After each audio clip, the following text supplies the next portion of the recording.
Hi guys, ഇന്ന് നമ്മള് trailer reaction ആയിട്ടാണ് വന്നേക്കണേ. ഗർ സിനിമയുടെ ട്രെയിലറാണ് റിയാക്ട് ചെയ്യാൻ പോകുന്നത്. കുഞ്ചാക്കോബൻ, സുരാജ് ഞാറമൂട് ഈ രണ്ടുപേരാണ് നായകന്മാര്. എസ്ര സിനിമയുടെ ഡയറക്ടറാണ് JK. പിന്നെ ബാക്കിയൊക്കെ ട്രെയിലർ കണ്ടിട്ട് പറയാം.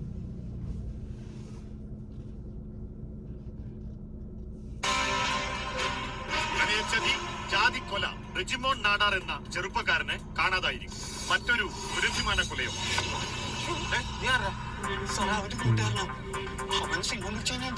കർമ്മം ചെയ്യും. തലയ്ക്ക് വെളിവില്ലാത്ത ആളാട്ടോ. ഒറ്റയ്ക്ക്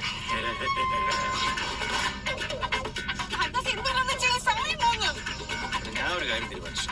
നിന്റെ അച്ഛന്റെ മുന്നിൽ വന്ന് നെഞ്ചും പിടിച്ച് പെണ്ണു വീഴിച്ചു.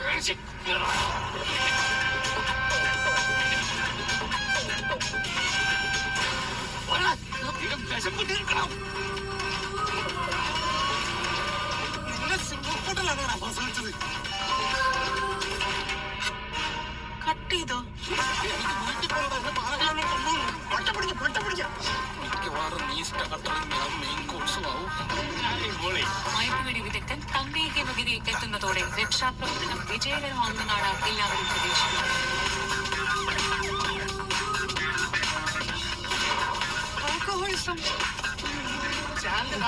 തോന്നണം അവരാണ് സിംഗത്തിന്റെ കൂട്ടുന്നത്. മനസ്സിലായോ? മനസ്സിലായി. നിന്റെ ശവം കരമനയാക്കി പോകും.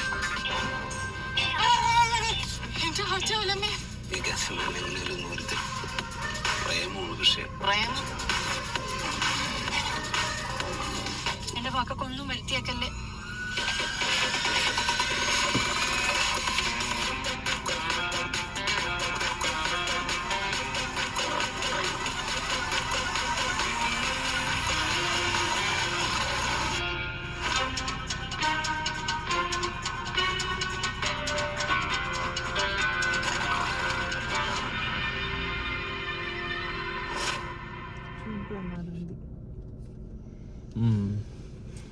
കോമഡിയാണെന്നാണ് തോന്നുന്നത്. ഇതൊക്കെ വർക്ക്ഔട്ട് കറക്റ്റ് ആയിട്ട്, അതായത് കറക്റ്റ് വന്നില്ല എന്നുണ്ടെങ്കിൽ പണി പാടാൻ സാധ്യതയുള്ള ഒരു സംഭവമായിട്ട് നമ്മള് ചിരിച്ചു. പക്ഷെ ഇതേ ചിരി നമ്മൾക്ക് ആ തിയേറ്ററിൽ കിട്ടുകയാണെന്നുണ്ടെങ്കിൽ, അല്ല, ആദ്യത്തെ ഈ ആക്ടിവിറ്റീസിലൊക്കെ ചിരി വരാണെന്നുണ്ടെങ്കിൽ പിന്നെ ആ സിനിമ മൊത്തത്തിൽ ചിരി കിട്ടും.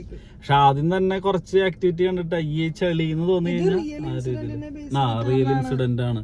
ഒരു മൃഗശാലയില് ഒരാള് മരിക്കാൻ വേണ്ടിയിട്ട് ഒരു കുടിയൻ കയറുന്നത്. ആളുടെ ഫ്ലാഷ് ബാക്ക് ആള് പ്രണയാണ് എന്നൊക്കെയാണ് പറയണത്. പ്രണയ നൈരാശ്യത്തില് അല്ലെങ്കിൽ ഒരു മീഡിയ അറ്റൻഷൻ കിട്ടാൻ വേണ്ടിയിട്ടുള്ള എന്തോ ഒരു പരിപാടിയാണ് സംഭവം. ഇതിലെ പാട്ടുകൾ ഞാൻ 2 ദിവസം മുമ്പ് കേട്ടിരുന്നു. നല്ല ഒരു പാട്ട് ഇറങ്ങിയിട്ടുണ്ടായിരുന്നു. ആ പാട്ട് ഫയർഫോഴ്സ് ഒക്കെ പോകുന്ന ഡോൺ വിൻസെന്റും പിന്നെ കൈലാസ് മേനോൻ, പിന്നെ അങ്ങനെ ഒരു 3 പേരാണ്. Tony TARS. ഇവര് 3 പേരാണ് മ്യൂസിക്, എഡിറ്റിംഗ് വിവേക് ഹർഷൻ. അത്യാവശ്യം നല്ലൊരു ക്രൂവും പരിപാടികളൊക്കെയാണ്. കുറച്ച് VFXും പിന്നെ കുറച്ച് ഒറിജിനൽ സിങ്ക് ആണെന്നാണ് തോന്നണത്. ഇനി ആ പുലീനെയൊക്കെ എങ്ങനെയാണ് അവരിത് കൊണ്ടുവരണേന്നൊക്കെ ഉള്ളത്. അല്ല, അതാ പറഞ്ഞേ, അല്ല കാർട്ടൂൺ പോലെ ആവുകയാണെങ്കിൽ, അല്ല അത് ഒരു മീറ്റർ കറക്റ്റ് വന്നില്ല എന്നുണ്ടെങ്കിൽ പണി കിട്ടണ ഒരു ടൈപ്പ് സബ്ജക്റ്റ് ആണ്. പക്ഷെ ഓക്കെ ആണെന്നുണ്ടെങ്കിൽ നല്ല അടിപൊളിയായിട്ട് എൻജോയ്മെന്റിൽ ഇരിക്കാൻ പറ്റും. ഈ കുഞ്ചാക്കോബന്റെ ഈ കുടിയനായിട്ടുള്ള ക്യാരക്ടറും സുരാജും തമ്മിലുള്ള കെമിസ്ട്രി വർക്കൗട്ട് ആവുകയാണെന്നുണ്ടെങ്കിൽ സംഭവം ഒക്കെയാണ്. ഈ പണ്ടൊക്കെ ആണെന്നുണ്ടെങ്കിൽ കുറച്ച് നാൾ മുൻപൊക്കെ ആണെന്ന് കാസ്റ്റ് ചെയ്യുകയാണെന്നുണ്ടെങ്കിൽ സുരാജ് ഞാറമൂടായിരിക്കും കുടിയനായിട്ട് ആ മൃഗശാലയുടെ ഉള്ളിൽ ആ സിംഹത്തിന്റെ കൂട്ടിലെ ആളായിരിക്കും.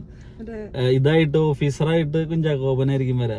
പക്ഷെ കാലഘട്ടം മാറി വന്നപ്പോ കുഞ്ചാക്കോബൻ അതിന്റെ ഉള്ളിലും സുരാജ് ഞാറമൂട് ഭയങ്കര ഉദ്യോഗസ്ഥന്റെ മൂടായി, മാന്യനായിട്ടുള്ളൊരു സംഭവമായി. ശ്രുതി രാമചന്ദ്രന്റെ ലുക്ക് നല്ല രസമുണ്ട്. ശ്രുതി രാമചന്ദ്രൻ, രാജേഷ് മാധവൻ, പിന്നെ കൊറേ പേര്, അലൻസിയർ, കൊറേ പേര് കാണാൻ. ഈ അലൻസിയറുടെ ക്യാരക്ടർ ഒക്കെ ഉണ്ടല്ലോ, ഈ വെടി വെക്കാൻ വരുന്ന ആള്, ഭയങ്കര കോമിക്കാണ് സംഭവം.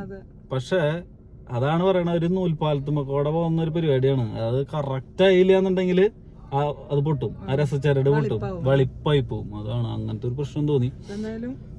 എന്തായാലും കാണാ, എല്ലാരും കണ്ട് അഭിപ്രായം പറയാ എന്നുള്ളതാണ് സംഭവം. പിന്നെ എന്നാ റിലീസ്? ജൂൺ 14 റിലീസാണ്. അപ്പൊ എല്ലാരും കാണാം, റിവ്യൂ ആയിട്ട് വരാം. ഓക്കെ, ശരി.